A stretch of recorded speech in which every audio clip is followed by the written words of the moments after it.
بعضی مسلمانان هغه د سابندې بیمارانی نو یو پم غوډي ملاویږي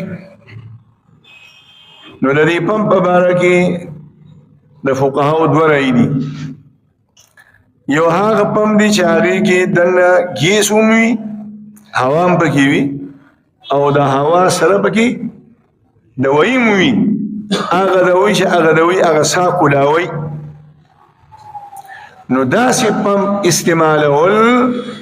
د خولې په ذریعې سره چې هغې کې دوایي میلاو شوې ده دې سره روژه ماتېږي او که داسې پمپ ای چې هغې کې تش اکسیجن دی تشه هوا ده دوایي پکې نشته دی او دا یې راښکلو نو د دې مثال د عامې هوا په شان دی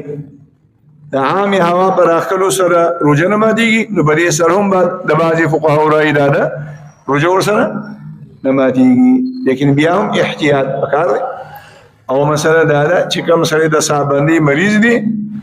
او د ماښامه پورې بغیر د دې نه د ده ګزاره نه کېږي الله پاک ورته روژه معاف کړې ده فمن کان منکم مریضا او علی سفر فعدة من ایام اخر